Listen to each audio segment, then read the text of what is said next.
Day 28, my 100-day meditation experience. Hey, what's up? Hope you're doing well. Good to see you again.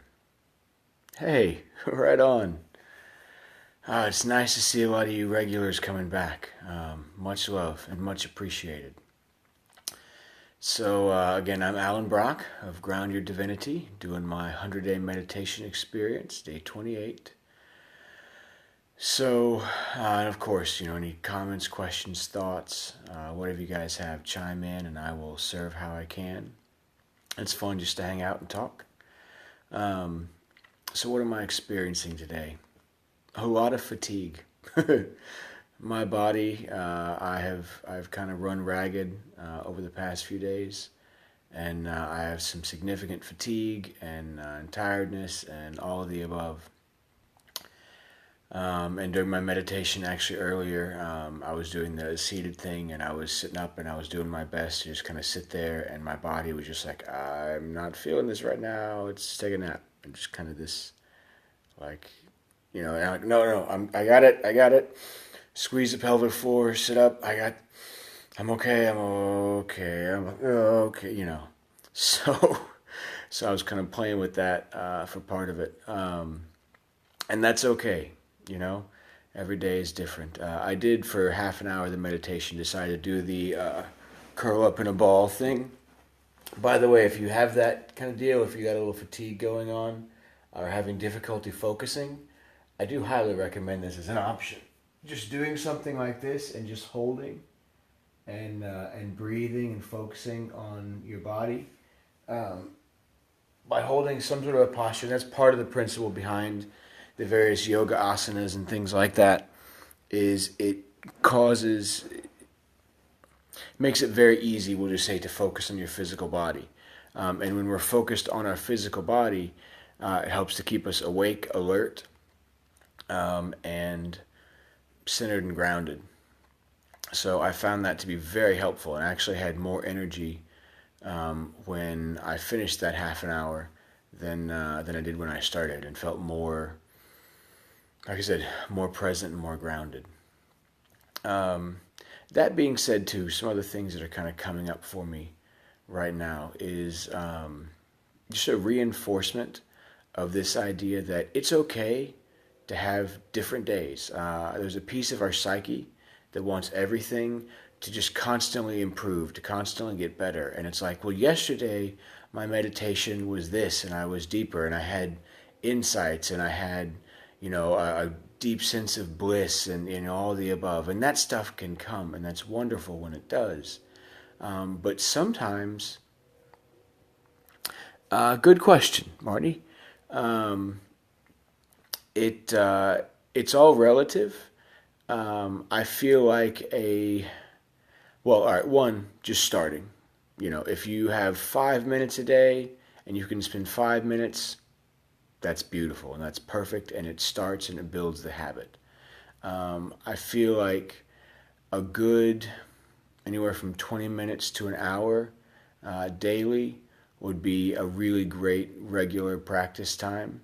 Include some physical body stuff, get grounded, some stretching, some yoga poses, some breathing, and then like a meditation at the end. And if you can do an hour a day regularly, that would be awesome. But again, just even 5 minutes is starting, and it helps build the habit and is very, very helpful. And like I was saying too, that's understandable. So you're welcome. You're very welcome. So if right now 30 minutes is your edge, then that's okay. 30 minutes is your edge. But with any edge, with any comfort zone, remember that part of this life is about growth. Part of this life is about pushing our comfort zones. There's a piece of us that always wants things to be not easy per se, although sometimes I guess just want things to be easy. So when we can engage that and get to where our edge is and then move a little bit past it, that's where real growth comes in. So if your edge is 30 minutes of concentration right now, cool. See if you can do 32, 33. And then see if you can do 35 the next day, and then 36, 37. And as you are losing, you're getting near the end and you're losing concentration. Like I said, today I'm dealing with significant fatigue and dealing with the same thing myself. Find or create ways to bring yourself back. Like instead of meditating sitting up, I knew I was going to nod off doing that. It wasn't worth it. I did the ball thing because I know that keeps me focused on my body and keeps me awake and alert. Squeezing the muscles of your pelvic floor, I'm a real big fan of that one. So if you're sitting, breathing, doing something like that, that's a great way to bring you back as well. If you've got kind of like a tired energy, just do a 1 minute exercise. My yoga studio is a big fan of like the 1 minute exercise. So for 1 minute, just get up and just jump around and bounce or do whatever, or do 1 minute of push-ups or 1 minute of squats. But just for 1 minute, get up and just go and just wake yourself back up and change your energy, and be amazed how you feel afterwards. And it brings an alertness and aliveness, and that nod offness is like gone and your concentration is back. So little tips. And then like I said, 35 minutes, 40 minutes the next day, 45 minutes. And you get to where you can build, and you'd be amazed what just a couple minutes a day can do for you. All the while, and this is for everybody, myself included, I am well. How about you, Jamal? It's good to see you, man. I haven't seen you in a while. Yeah, 1 minute is all it takes. I totally agree. It's amazing what we can do in the little bits of time. And also allowing ourselves to have shifts. If one day, like I was saying earlier, hell yeah, good, man. Glad to hear it. Have you had a chance to play with any meditation or anything like that? Or, any sort of experience you've created on your own? So allowing ourselves to be where we are in each day. If one day we are totally with it and open and in a state of bliss and oneness with the universe, that's great. If the next day we're fighting to stay awake, that's okay too. There is an aspect of this just not being us and this being our tool. But there's also legitimacy, at a certain level of consciousness. If you get 8 hours of sleep, you feel a certain way. If you get an hour and a half of sleep, you feel another way, and your body responds another way. And there's nothing wrong with that. And there's no point in denying that as part of our experience. And it's not always about having the same blissful experience each time. There is something to be said for, I had an hour and a half of sleep, and I am nodding off, but I committed to doing this meditation and this practice, and I, am going to do it anyway and stick to my word. And when we do that, there is something inside of us that's like, I didn't have to. Nobody else would have blamed me if I hadn't. Oh, you had an hour and a half of sleep? Yeah, that's understandable, man. Don't worry about it. I understand, nobody's going to blame you if you don't do that, your meditation or whatever you committed yourself to do, whatever your commitment is. But when you have those difficult circumstances and you rise the challenge and you do it anyway, that's where some significant growth is, right? It's not always just about having the blissful experience. Sometimes it's just about doing what you said you were going to do, no matter what odds come at you. That's where some growth is. Yeah, fair enough. And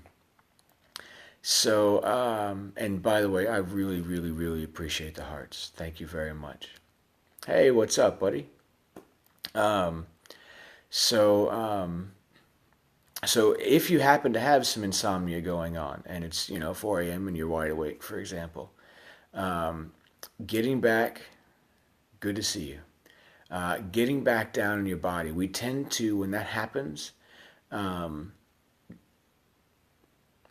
right on.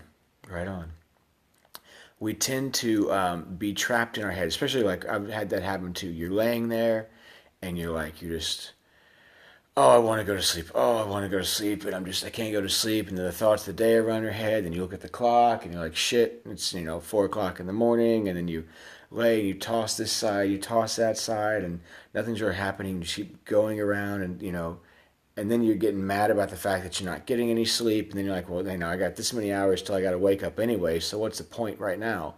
And then but notice how much everything is going on in our head. If we can bring our attention back down to our body, so many things come to bringing our attention back down to our body. So what I used to do is I would just be like, all right, screw it. At this point, yeah, coincidence, right? Yeah, coincidence.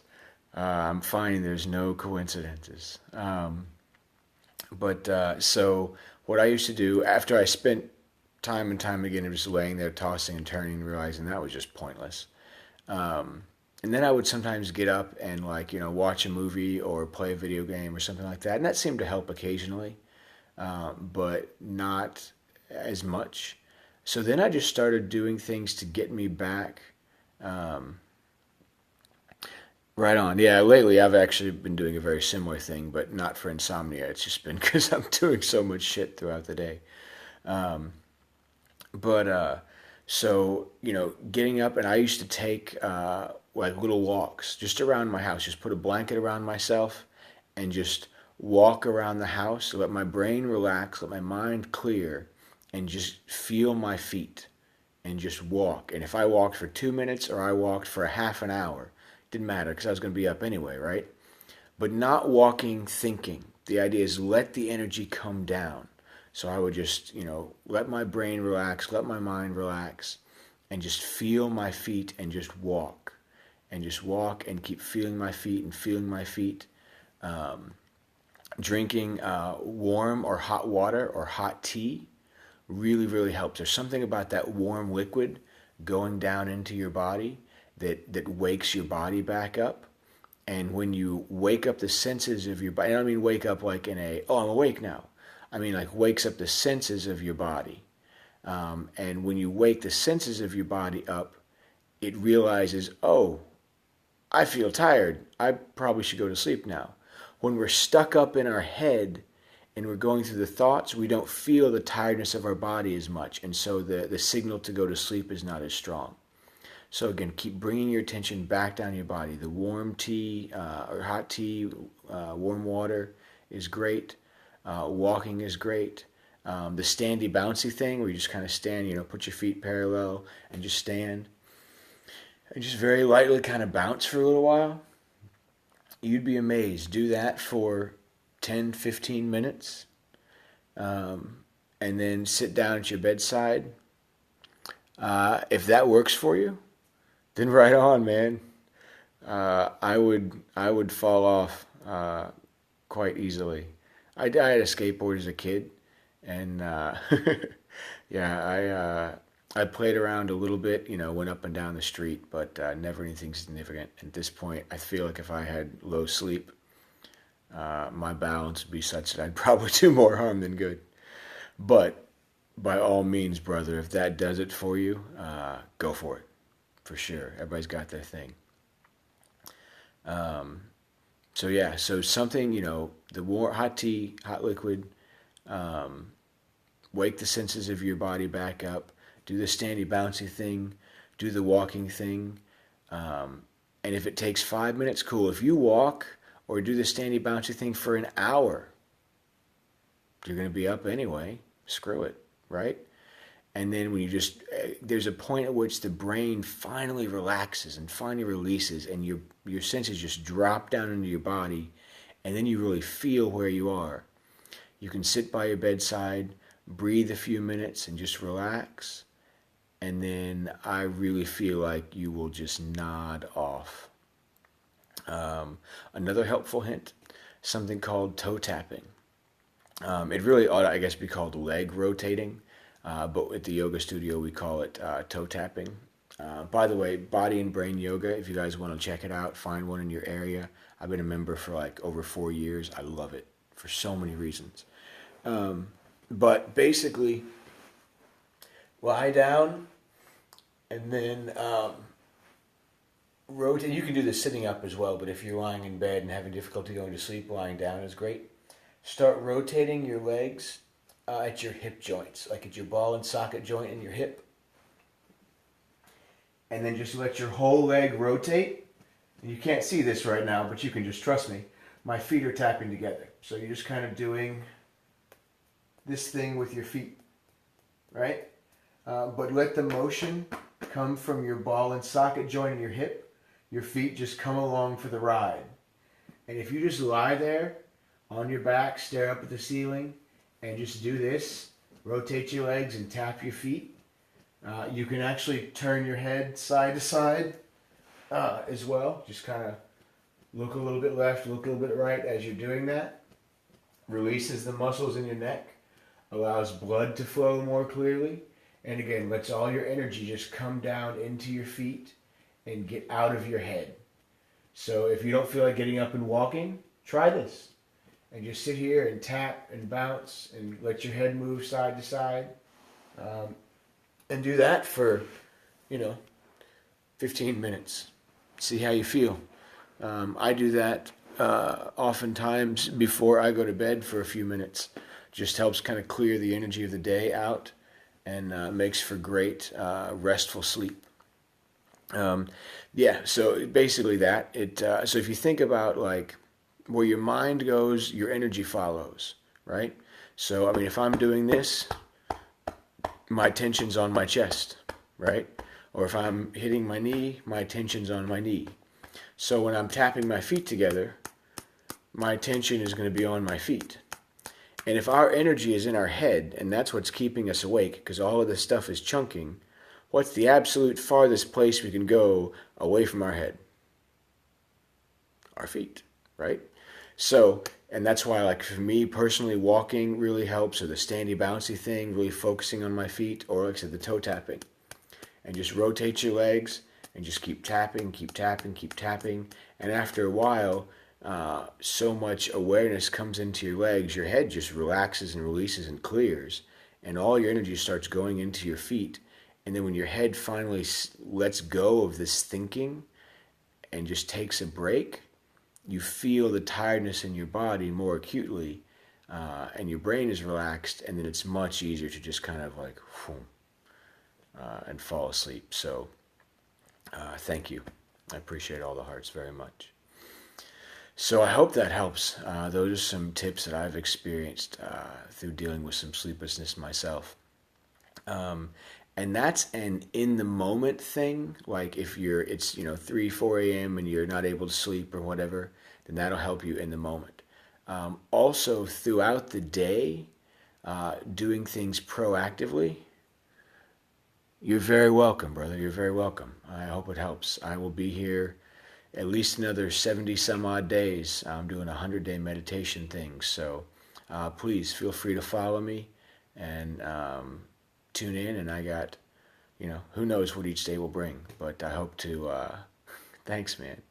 I hope to serve as I can. Good question. No, actually, I have plenty of furniture around. This is just a convenient space. This is kind of like my little living room or like den area. So I've got my breakfast room over there. More of the den with all my stuff is there. And bookcase and whatnot. So this is just where I tend to do most of my meditation or, Zen area stuff. So most of meditation on root chakra, and then Shi and Sha energy. I think I saw those text messages kind of started to fade because I was doing the house thing. But so there is the Shiva and Shakti energy is a Kundalini thing, which I am just now beginning to learn about. There's a great website, KundaliniAwakeningProcess.com. by a mentor of mine. His name's Tao Semko, who is awesome. Kundalini, Kundalini.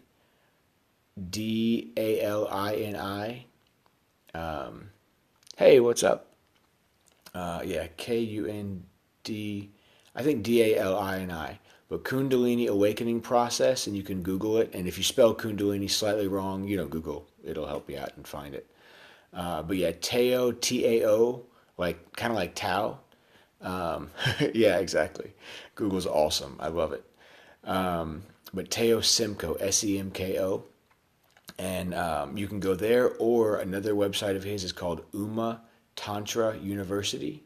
UMAATANTRA.com, umatantra.com. And through the Kundalini Awakening process, there's a technique. Basically, what he did, he's awesome. I love him. He took his own time with him and with some friends and whatever, and they studied a lot of the ancient Enlightenment traditions. All the different ancient Indian stuff and the ancient Chinese stuff, and all the different traditions and the Enlightenment things and the meditation techniques and the yoga techniques and Kundalini energy and all of this stuff, and basically saw the commonalities underneath each one, and how they were all kind of saying the same thing with different words, and they took the best practices from each and built this system around it, which is they call the Kundalini Awakening process. And there's the original guy that started that process called Dr. Glenn Morris, and he passed away recently. Good question. Hold that thought. So he passed away, but Teo and some of the other people continue his work. But Kundalini energy, there's chi energy, which is the energy of the body. Kundalini is a different type of energy, but it's all still energy that raises up from your base chakra through the vagus nerves in the body. The vagus nerves are actual physical nerves that run up the center of your body. They basically tie into your brain through your spinal cord, come down here, and drop down the middle of your body to your base chakra. And by sending energy up and down that channel, that can realign your your body's physical endocrine system. It can reset your energy. It can enhance your chakras, all the above, and really wake yourself up to higher perceptions. There can be ways to do that effectively. There are ways to do that are out of balance. And so their thing about the Kundalini Awakening process is, like I said, time tested with hundreds of students to awaken that Shiva Shakti Kundalini energy by taking all the best bits from all the different traditions. Also, Uma Tantra is his, you can either do like a 4 or a 6 year online university plan that includes the Kundalini Awakening thing. It includes Tantric yoga, Hatha yoga, some different meditation awareness practices. It's like $130 a month, which in the grand scheme of things is not all that much for the massive awakening and value that it provides. So for whatever it's worth, I highly recommend either of those websites too for your own personal awakening and enlightenment. So then the question about the indigo children, and then there was a root chakra question in there as well. So one, meditating on the root chakra, awesome. I've talked about this in another video a while back. Our chakras, we run from the base chakra, more physical, up to the crown chakra, being more spiritual, and so physical, emotional, spiritual. When we can create, if we have weak lower chakras, then it's kind of like this, and we can very easily be pushed over and toppled. And that's, the experience if you've had where you can be in your own space when everything is good and the music is chill and the lighting is nice and nobody's around and you can be zen and be comfortable and everything's good. Then you get back out in the world and it totally goes to crap.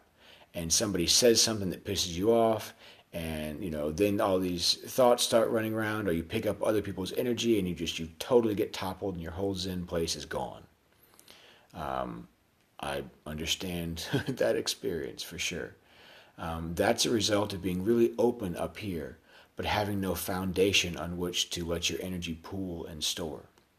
On the other hand, if we can build this being our lower chakras, this being our upper chakras, so when you're here, you can get toppled very easily. When your foundation is strong, all kinds of stuff can try to push you over, and you're solid, right? The roots of the tree allow the tree to weather all storms when those roots are deep.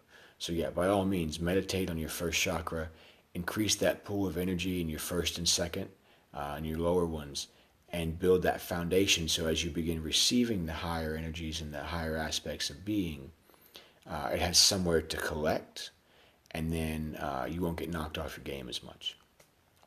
Indigo children, I don't know a lot about them.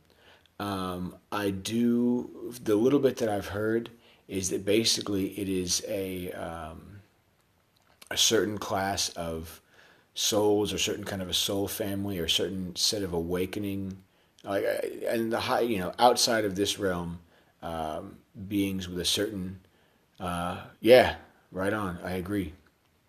It's kind of fun conversation today. Um, the Glad to hear it, brother. Glad to hear it. Yeah, and I appreciate everybody just tuning in and being here. This is a lot of fun for me. In fact, honestly, right before the broadcast, I was like, I want to do this, but I also don't want to do this, and it's tired, and I'm late, and or I'm late and it's tired. No, wait, screw it. The other way around. It's late, I'm tired, but jumping on here and being with you guys is awesome. Right on, right on. So, to start with, yes, focus your energy on your root chakra and build that foundation. So in one, that as you build up root chakra energy, it will begin to overflow automatically to the higher chakras. But then as well, once you build a strong base, and definitely focus on your root chakra, your second chakra is huge as well. Root connects you to the earth and to life itself. Second chakra governs more your physical body and helps to build physical endurance, stamina, things like that. So those two are great. But then once you begin to build those, allowing your awareness to open to higher stuff will help you develop more fully. And yeah, the indigo children is basically, the little bit that I know, like I said, is they're higher awakened beings coming into our existence right now as humans. And because they're very open in a lot of ways, a lot of kids that have like ADD, or deal with multiple intelligences, meaning like they don't follow the norm. It's not like, here, you're in school, sit down, shut up, do this, math test, or learn this thing, watch me on the chalkboard, and they learn through kinesthetics, they learn through movement, they learn through dance, they learn through trying things, they learn, other types of intelligences is how they get their information. And I've heard about indigo children, and then there's like rose children, and there's a number of different other ones that I've heard the terms, but that's the best I got for you right now. So cool. So, yeah, if anybody else has got, questions, comments, thoughts, let me know.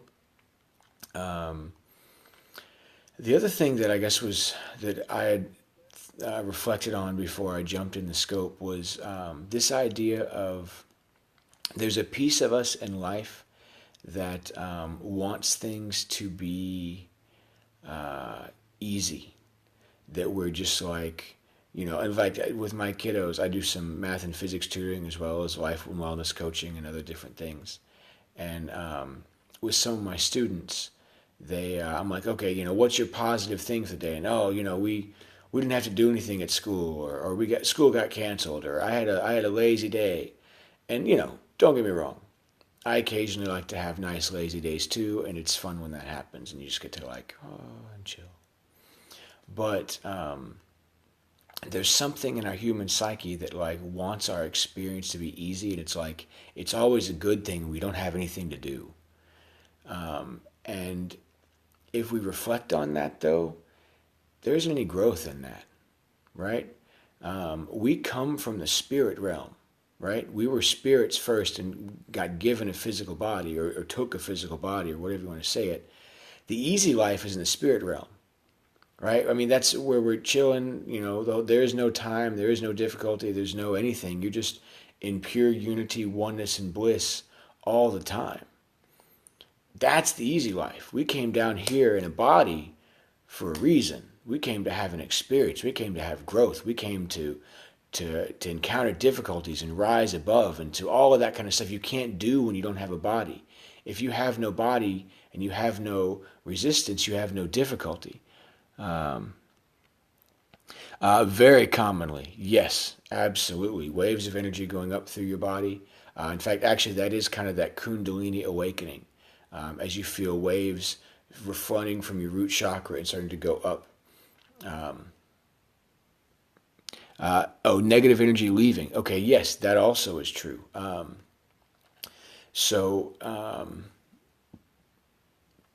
like an analogy of, so if we have pure crystal clean clear water in a glass that's like us, life happens and we drop ink in the glass, and just through negative experiences in life or whatever, and the glass starts to get all muddied up, right? And the ink is dark and cloudy.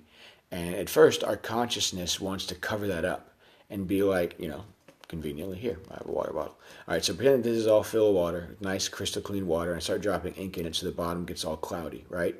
So our consciousness wants to cover it up and say, no, look, everything's fine. It's all crystal clear. Everything's beautiful. No worries. And more ink happens, more, drops in the glass. So we cover it up a little bit. No, everything's great.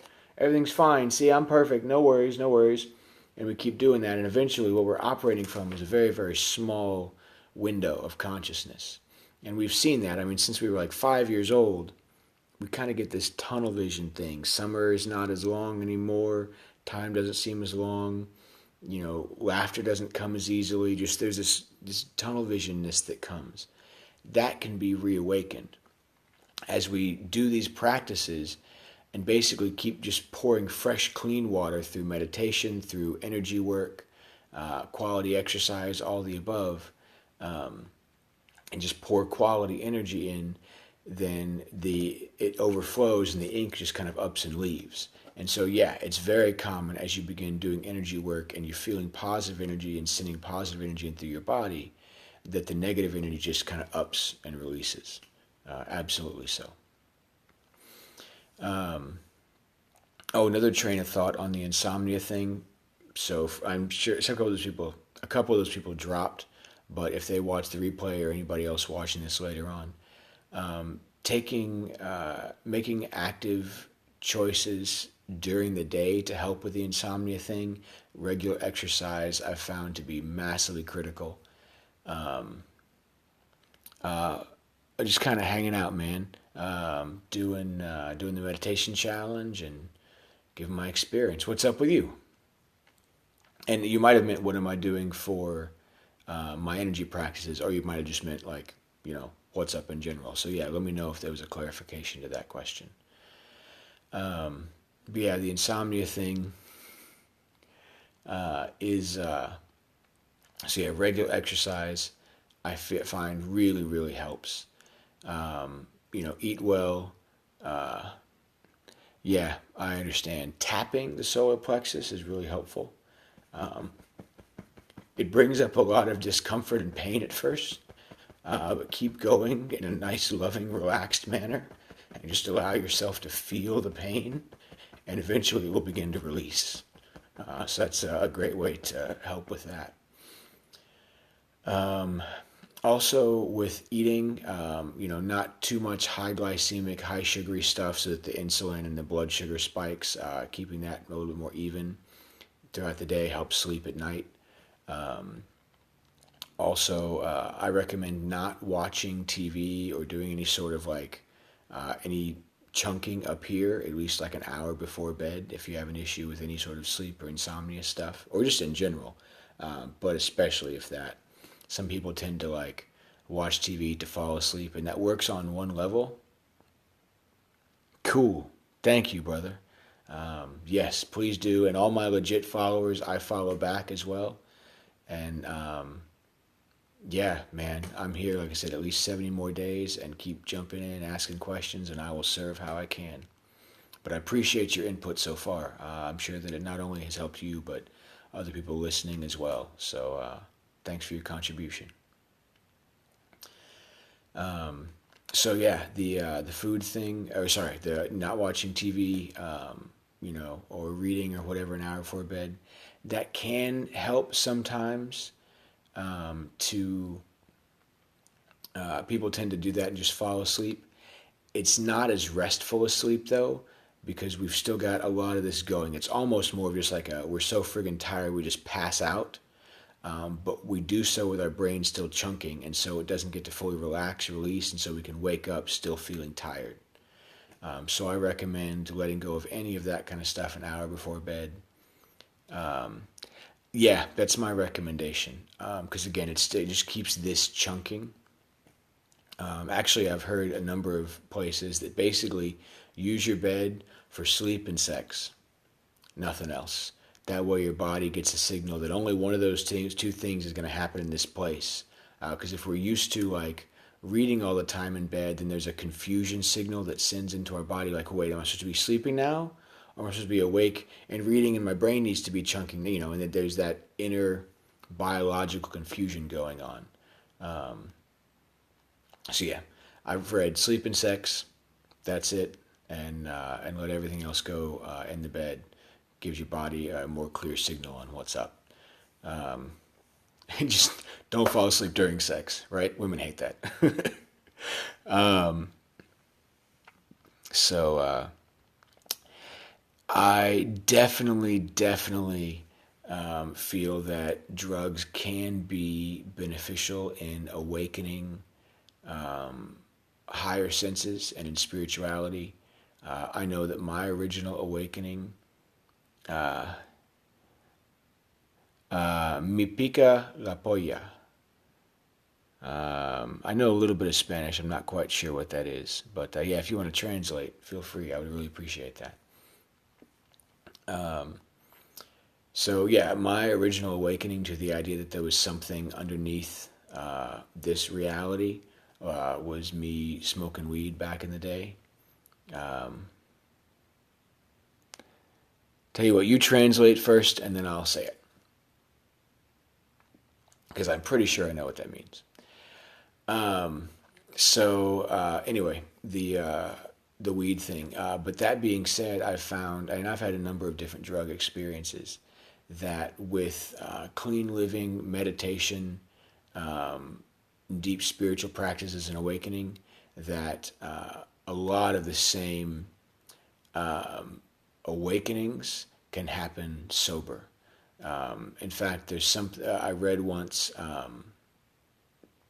that marijuana and other drugs as well. You can fill in the blank, but marijuana allows you to touch God, but it is not necessary. And I've had high quality experiences, both stoned and sober. And to me, the sober stuff doesn't have the side effects. Though occasionally, I mean, there's definitely shamanistic rituals with ayahuasca, different plant medicines, San Pedro cactus, psilocybin mushrooms, whatever, that as a short term big burst of awakening can be very beneficial. But I will leave that to each person. Be conscious, be careful, do your own thing, respect the people around you, and your own sense of what feels right in your body, and then play. Yeah, as long as you don't depend on them, for sure. And I guess I will also put a shout out to respect the laws in your area, although we're all quite aware of what the laws in our area are. But anyway, that being said, just do whatever you do in harmony with that which is, and I feel the experience will be better. I don't really that much anymore. I did occasionally. I've had a few smoking experiences, of late. It used to be 24/7, but these past few years has been pretty rare. But occasionally, I've had some really deep experiences getting high. But I also, like I said, have had a lot of deep experiences being sober. Yeah, you're very welcome. You're very welcome. So let's see. My phone was run out of battery, and it's also pretty late. So here in the next moment or two, I'm gonna bounce. Good question. I would study only enough to give you practices and actions you can then begin doing stuff with. I made the mistake of, or went through the path, I guess, of thinking that spirituality was about what I learned and what I read. And I read all different books on, oneness and bliss and energy and all of this different stuff. And I was just learning so much. And I had all this awareness. I was like, yeah, I'm enlightened. And I will tell you from experience, there's a massive difference between knowing that we're all one and that we're all connected and that this idea of energy, and feeling through your being that we are one and connected, and then feeling the energy move through your body. Whole different experience. So study, read, learn, just enough to give you practices and techniques that you can then begin playing with and embody the knowledge. Thank you. Embody the knowledge that you have, and then let your awakening unfold. Yeah, man. Let me know. I'll be on here like whenever, and or actually, the @ground underscore divinity is one of my Twitter handles, and I think Alan D. Brock is the other one. You guys are always welcome to direct message me on Twitter as well, or find me on Facebook, YouTube, whatever works, man. A special technique to meditate, a beginner thing. Right on, no worries. And you can also check, if you go to catch.me/ground_divinity, you can catch all of my videos back from day one. And there's some other tips and stuff in there as well. But long story short, for a technique, get grounded first. And so something to get back in your body. So, tapping your body, standing, put your feet parallel and stand and just kind of bounce and shake and just let your brain relax, let your mind relax, and just feel your body. One, to begin to link your mind and your body back together and help awaken your physical senses, your root chakra and your second chakra type senses. And then as you sit down, find a focal point. Feel your breath in your body, or count your breaths. See if you can count each breath, and see if you can get up to 30 without losing count. And if you lose count, that's cool. Just start back over. But see if you can build up to 30 or 50 or even 100. And that will build a really strong focus and a base level energy that then you can take that, and as you learn other meditation techniques, you'll have the focus, the strength, and the presence to build on. So I think that's a great start for you. So let's see, any other trains of thought to wrap up? The insomnia thing, yeah, you're very welcome. You're very, very welcome. Yeah, please, by the way, follow me, and I'll be around, like I said, for quite a while longer, and happy to serve how I can. Watching the too much stuff before bed. I also recommend not eating 3 or 4 hours before you go to sleep. Give this all time to do its thing and digest, and let the food release from your stomach. Makes it easier for more restful sleep. And then the difficulties thing, I may touch on that tomorrow. Just the idea, long story short, a piece of us wants an easy life. Not eating 3-4 hours before bed, I find creates a much more restful sleep for me personally. Because if not, your body's still trying to chunk, and part of your body wants to rest, and part of your body's like, no shit, I haven't finished yet. Let me keep doing my thing. And so I find that it's much easier to get a complete body rest when you've your digestion's kind of passed. The difficulty thing, long story short, we didn't come for an easy experience. We had that in the spirit world where we came from. This is about embodying what we know, and about forging through the darkness of, this world is light and dark, right? It's about bringing our light into the darkness, and forging through and awakening and letting light shine everywhere, which is, when we encounter darkness, that's difficulty. It pushes our comfort zone. It creates discomfort. There isn't anything wrong with that. That's okay. It's supposed to happen. Welcome the challenges. Welcome the difficulties. Keep going. Know that there is growth and strength in this. and it serves us and awakens our soul. And when we can bring light in the darkness and share that with others, and they can bring it, we will transform the world. Yes, I do. Yes, I do. I'm actually a member of Body and Brain Yoga Studio. I highly recommend it. You can check out BODYN, like the letter N, brain.com. Find a center near you. Or if you have some other traditional, that's more of a Korean form.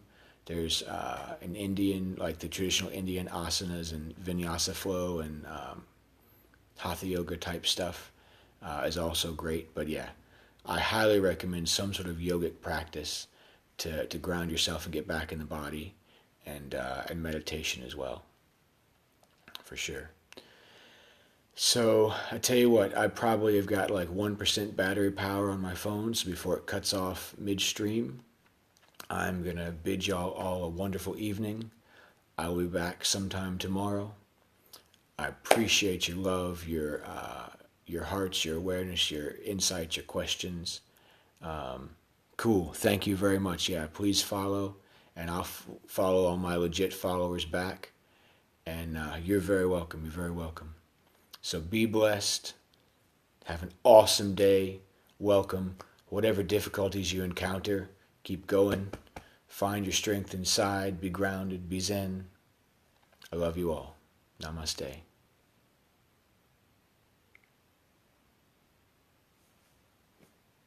Yeah. You too. For sure. Much love.